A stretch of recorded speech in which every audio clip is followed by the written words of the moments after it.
Good morning, dear students. Today we start the other topic, that is the oxygen enters the blood in the lungs. अपने previous video में हमने double circulation study किया था, उसकी process study की थी। अब हम स्टडी करेंगे कि क्या जो हमारा हार्ट है उसमें जो सेपरेशन है ऑक्सीजनेटेड एंड डीऑक्सीजनेटेड जो ब्लड है वो क्यों एसेंशियल है, क्या उसके बेनिफिट्स हैं, क्या उसके एडवांटेजेस हैं।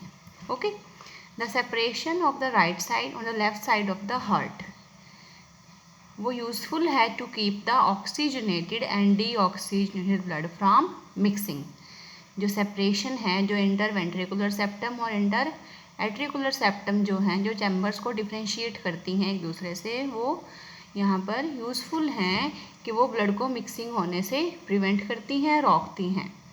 सच सेपरेशन, अब जो ये सेपरेशन है ये अलाउ करती है high efficient supply of oxygen to the body, और ये यूज़फुल है एनिमल्स में जिनकी हाई एनर्जी नीड्स हैं, जैसे कि बर्ड्स एंड मैमल्स जो कॉन्स्टेंटली यूज़ करते हैं एनर्जी को to maintain their body temperature, जो उनकी अडेप्टेशन में उनकी हेल्प करती है। वो एनिमल जिसमें एनर्जी यूज़ नहीं होती इस पर्पज़ के लिए, जो द बॉडी टेम्परेचर जो है वो डिपेंड करता है एनवायरनमेंट के ऊपर।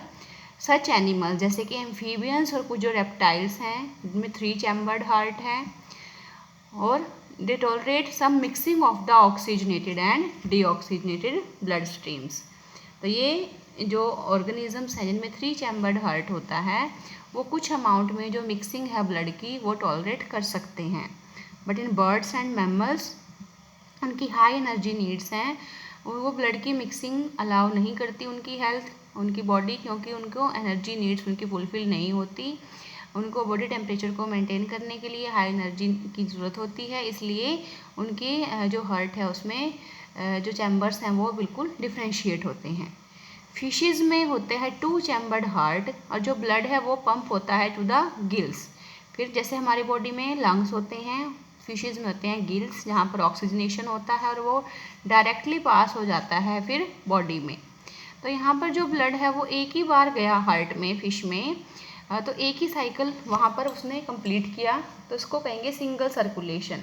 लेकिन हमारे जो हार्ट है उसमें 2 टाइम्स जो है ब्लड जाएगा हार्ट में वर्टिब्रेट्स में, इसलिए इसको कहेंगे डबल सर्कुलेशन। ओके, नेक्स्ट है ब्लड प्रेशर।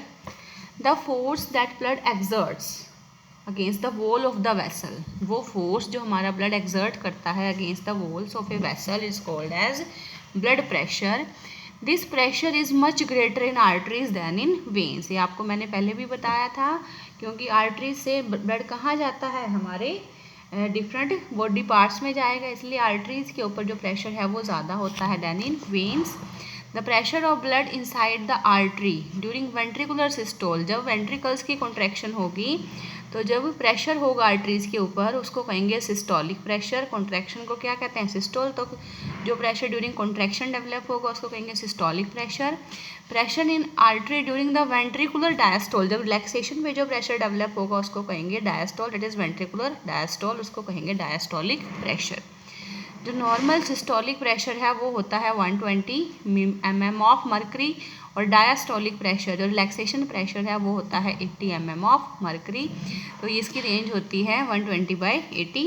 यहाँ पर इसको मेज़र करते हैं, और ब्लड प्रेशर को मेज़र किया जाता है with an instrument called as sphygmomanometer. क्या कहते हैं उसको, स्फिग्मोमैनोमीटर। हाई ब्लड प्रेशर को हाइपरटेंशन भी कहते हैं, और ये हेल्थ के लिए अच्छा नहीं होता। It is caused by the constriction of the arterioles. जो आर्ट्रियोल्स हैं हमारी आर्टरी से डेवलप होंगी आर्ट्रियोल्स, जो ब्लड को लेके जाएंगी डिफरेंट ऑर्गन्स तक। तो जो हमारी आर्ट्रियोल्स में कॉन्स्ट्रिक्शन हो जाती है तो वहाँ पर जो रेजिस्टेंस है ब्लड फ्लो के लिए, जब वो इंक्रीज़ हो जाता है तो उसको कहते हैं हाइपरटेंशन। जब ये बहुत ज़्यादा अगर हो जाए तो इससे जो आर्टरी है वो रप्चर भी हो सकती है और इंटरनल ब्लीडिंग भी हो सकती है, that is very very harmful to that person. Okay, low blood pressure को कहते हैं हाइपोटेंशन। ओके, तो ये था ब्लड प्रेशर, एंड यहाँ पर हमने स्टडी किया advantages of double blood circulation. Next है, जब हमें कोई इंजरी होती है, जब कोई चोट लगती है, कोई ब्लीडिंग हो, तो वहाँ से ब्लीडिंग होती है, तो उस ब्लीडिंग को अगर ना रोका जाए तो क्या होगा, ब्लड का लॉस होता रहेगा, हमारी बॉडी में ब्लड की डेफिशिएंसी हो जाएगी, हम अनीमिक हो जाएंगे। तो उस ब्लड के लॉस को प्रिवेंट करने के लिए हमारा जो ब्लड है उसमें होती हैं ब्लड प्लेटलेट्स, जो ब्लड को क्लॉट कर देती हैं। वहाँ पर उसको थोड़ी देर के बाद जब इंजरी होती है तो ब्लड आना बंद हो जाता है, मीन्स क्लॉटिंग हो जाती है, ब्लड बहना रुक जाता है। तो ये बहुत नेसेसरी है, ब्लड प्लेटलेट्स जो ये फंक्शन प्ले करती हैं। This is very very important. इसको हम स्टडी करेंगे from this book blood clotting. The smallest cells in the blood are called platelets, जो डिज़ाइंड होती हैं पर्पस दैट इज़ कोएगुलेशन और क्लॉट यहाँ पर बनाने क्लॉट करने के लिए। The loss of the blood from the injured side, उसको हम रिड्यूस कर, it also reduce the blood pressure, जिससे क्या होता है जो एफिशिएंसी होती है पंपिंग सिस्टम की वो भी रिड्यूस हो जाती है। तो क्लॉट फॉर्मेशन बहुत नेसेसरी होता है एट द इंजर्ड साइड, वहाँ पर क्लॉटिंग होनी बहुत ज़रूरी है। As soon as an artery और वेन जब इंजर्ड होती है तो जो वहाँ पर प्लेटलेट्स होती हैं इन द इंजरी, वो वहाँ पर क्लम्प होने स्टार्ट हो जाती हैं and stick to the edges of the cut.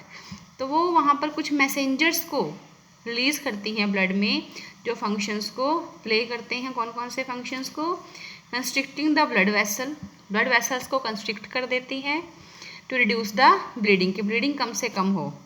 Attracting more platelets to the area to enlarge the platelet plug, वहाँ पर ज़्यादा से ज़्यादा वो प्लेटलेट्स को प्लग करते हैं तो उस एरिया पर जहाँ पर इंजरी हुई है कि वहाँ पर एक प्लेटलेट का प्लग बनाया जा सके, ब्लीडिंग को रोका जा सके।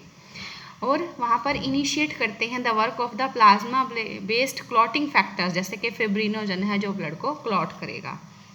ये एक कॉम्प्लेक्स मैकेनिज्म होती है जिसमें कई स्टेप्स होते हैं और मेनली इसमें क्लॉटिंग फैक्टर्स इंक्लूड होते हैं।